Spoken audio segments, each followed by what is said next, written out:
আসসালামু আলাইকুম, সবাই কেমন আছেন? আশা করছি সবাই ভালো আছেন। আল্লাহর মতে আমিও সুস্থ আছি, ভালো আছি। যে যেখান থেকে দেখছেন সবাইকে জানাচ্ছি আন্তরিক শুভেচ্ছা। এই তো আজকের ব্লগটি শুরু করতে যাচ্ছি। আমার মেয়ে ওর ভাইয়ের টুপি পরে প্রচুর দুষ্টামি করতেছে, তো এখানে আমি চিন্তা করলাম ওখানে খেলতেছে, আমি এখানে আমার ছেলের জন্য একটু বিরিয়ানি রান্না করি। তো মশলা বেটে নিলাম, সাথে বাদাম বেটে নিলাম। তো আরফা বাবা তো তেমন একটা বিরিয়ানি পছন্দ করে না, তো চিন্তা করলাম আমি আর আমার ছেলের জন্য আর আমার জন্য দুজনের জন্য একটু বিরিয়ানি রান্না করি। ছেলে অনেক দিন ধরে বলতেছে আমি একটু বিরিয়ানি খাবো, তো গরম দেখে আর রান্না করি না। তো চিন্তা করলাম এখন একটু ঠান্ডা পড়েছে, তো একটু ওর জন্য আমি রাতের বেলা তো চিন্তা করলাম একটু বিরিয়ানিটা রান্না করি। তো আরফা প্রচণ্ড বিরক্ত করে জ্বর আসার পর থেকে, তো কাজ একদমই ভালো করে করতে পারি না। তো চিন্তা করলাম এখন যেহেতু খেলতেছে, তো আমি এই ফাঁকেই আমি রান্নাটা করে ফেলি। তো এই তো আমি এখানে মশলার এই পেঁয়াজটা ভেজে নিয়েছি, সাথে আমি মাংসটাও ভেজে নিলাম, সাথে হালকা ভাজা দিয়ে নিব একসাথে। তো আমি এখন আদা বাটা রসুন বাটা সব একসাথে দিয়ে তারপর আবার একটু নেড়ে চেড়ে ভালো করে একটু ভেজে নিব, যাতে আদার গন্ধটা যাতে না আসে। যেহেতু ব্রয়লার মুরগি তো তাড়াতাড়ি সিদ্ধ হয়ে যায়, এই জন্য আমি একটু ভালো করে ভেজে নিচ্ছি যাতে গন্ধটা না থাকে আদার। তো এখন আমি একটু বাদাম বেটে রেখেছিলাম আর সব মশলা একসাথে বেটে নিয়েছিলাম, সেগুলো আমি এখন দিয়ে দিব, দিয়ে ভালো করে একটু ভেজে নিব। তো আমার মাংসটা প্রায় কষানো হয়ে এসেছে,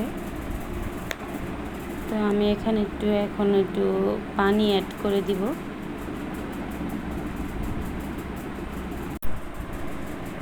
তো এখন একটু আমি আলু দিয়ে দিলাম, তো সাথে একসাথে সিদ্ধ হয়ে যাবে।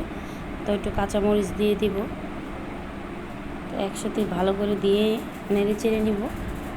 তো এই তো এখন একটু ঢাকনাটা ঢেকে দিব সিদ্ধ হওয়ার জন্য।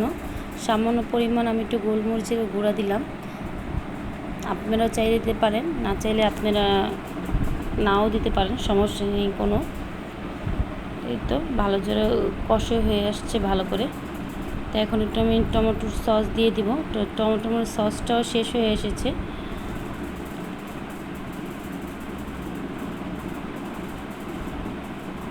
এটা আপনাদের ইচ্ছে মতো দিলেও হয়, না দিলেও হয়।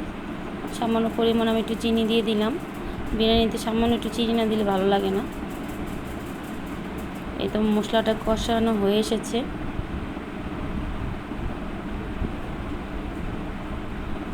এখন আমি বাসমতি চালগুলো দিয়ে দিব, সাথে একটু মটরশুঁটিও দিয়ে রেখেছিলাম।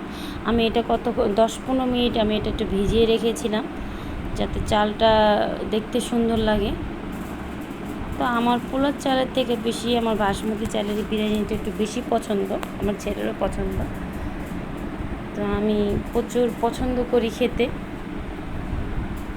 এখন আমি একটু ফুটান্ত গরম পানি দিয়ে দিলাম পরিমাণ মতো সিদ্ধ হওয়ার জন্য।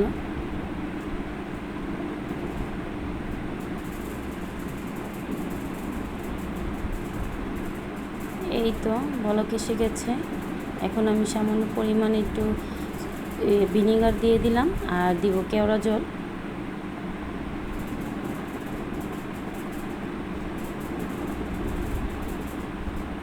কার কার বিরিয়ানি খেতে পছন্দ আমাকে কমেন্ট করে জানাবেন।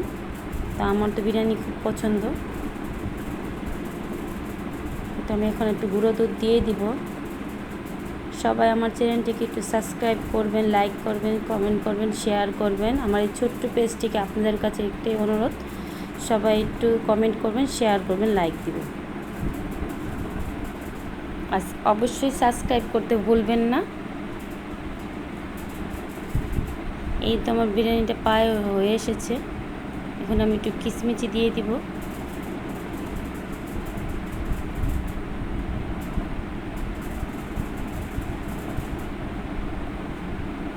তো ভালো করে নেড়ে চেড়ে দিলাম। এখন আমি আর একটু হলে আমি চুলাটা অফ করে দিব। এই তো বিরিয়ানিটা হয়ে এসেছে। এরপর আমি একটা বাটিতে এটা করে নিব, বেড়ে নিব। তো আমার ছেলে বসে আছে যে আম্মু কখন বিরিয়ানি হয়েছে আমি খাবো, আমি বলতেছি দিচ্ছি। এই তো বসে আছে, ও তো বিরিয়ানি খুবই পছন্দ ওর।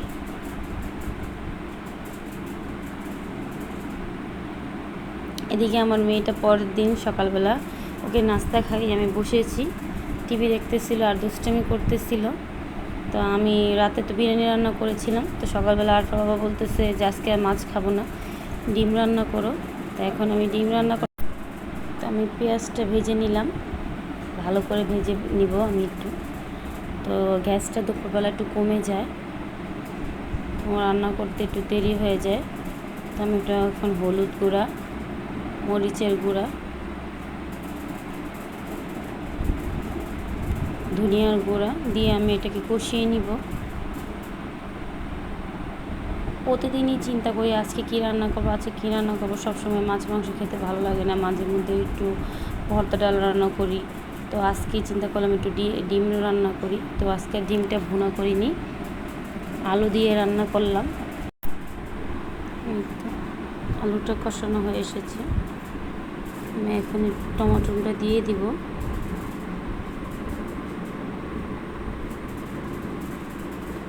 তো কষানো হয়ে এসেছে প্রায়,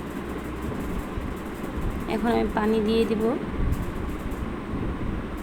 গ্যাসটা প্রচুর কমে গেছে, তো রান্না করতে একটু সময় লাগছে।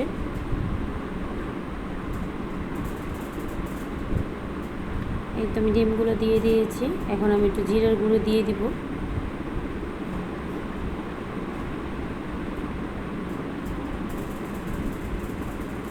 ঢাকনাতে একটু ঢেকে তারপর আমি নামিয়ে ফেলবো। এই তো এখন আমি একটু ভাজি বসিয়ে দিলাম, পেঁয়াজ ভাজলাম। তো কাঁচামরিচ শেষ হয়ে গেছে, তো আজকে এর জন্য আমি একটু শুকনো মরিচ দিয়েছি, সামান্য একটু হলুদ গুঁড়ো দিব। এখন আমি বরবটিটা দিয়ে দিব, একটু ধনিয়ার গুঁড়ো দিলাম, ভালো করে নেড়ে চেড়ে এখন আমি বরবটিটা দিয়ে দিব। তো সামান্য পরিমাণ পানি দিলাম যাতে বরবটিটা সিদ্ধ হয়ে যায়। এই তো হয়ে গেছে প্রায়, এখন আমি নামিয়ে ফেলবো। তো আমার ডিম রান্নাটা হয়ে এসেছে, ভাজিটাও হয়ে এসেছে। আরফার জন্য এখানে আমি একটু কবুতরের মাংস বসিয়েছিলাম, সেটা হচ্ছে। আর ছেলের জন্য আমি দুপুরে একটু বিরিয়ানিটা গরম করে নিলাম। তারপর বাবার জন্য খাবারের টেবিলে বেড়ে দিচ্ছে খাবার। তো বিকালবেলা একটু আরফাকে নিয়ে ছাদে গিয়েছিলাম। তো মেঘলা আকাশ, খুবই ভালো লাগছে, ঠান্ডা বাতাস আসছিল। তো বৃষ্টি আসবে, তো চিন্তা করলাম আপনাদেরকে একটু ছাদ বাগানটা একটু ঘুরিয়ে দেখাই।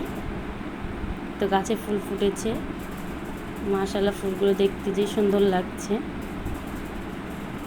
তো মাঝে মধ্যে আমি ছাদে একটু আরফাকে নিয়ে যাই, সব সময় যাই না, তালা মারা থাকে। তো এই তো ছাদ থেকে এসে ইয়ামিন বলতেছে আম্মু কিছু বানিয়ে দেও, খাবো। তো চিন্তা করলাম ফ্রোজেন করা চালের গুঁড়া আছে, তো ওকে ডিম দিয়ে পিঠা বানিয়ে দিই। এটা আমার আম্মুর হাতের রেসিপি, আমার খুব ভালো লাগে, আমার আম্মু মাঝে মধ্যে বানায়। তো চিন্তা করলাম এটা দিয়ে যখন করতে গেছিলাম তো চিনিগুলো পড়ে গেছিলো, তো পরে আবার আস্তে আস্তে ঠিক হয়ে গেছে। তো আমি এটা ফেটে নিয়েছি, ডিমটা আর চিনিটা। তো এখন আমি এখানে 2 কাপ চালের গুঁড়া দিয়ে দিব।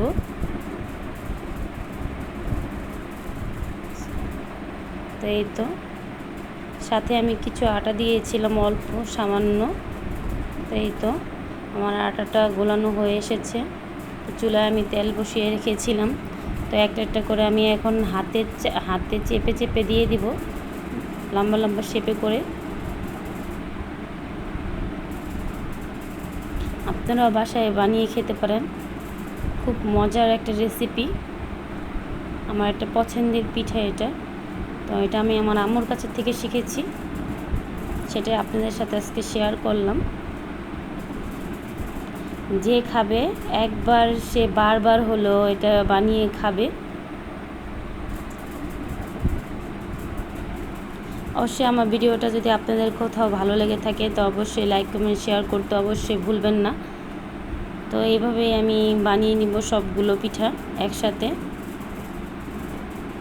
এখানে আমি আর পানি অ্যাড করিনি, এটাতে আমি চিনি আর ডিম গোলানোর ভেতরে যতটুকু পানি ছেড়েছে ওটুকুর ভিতরেই আমি গুঁড়ি দিয়েছি। তো আপনারা পানি অ্যাড করবেন না। মাশাআল্লাহ, আমার পিঠাগুলো একদম বিস্কিটের মতো হয়ে গেছে, খেতেও পুরো মনে হচ্ছে যে বিস্কিট। তো এখানে আমি একটু চা বসিয়ে দিয়েছি।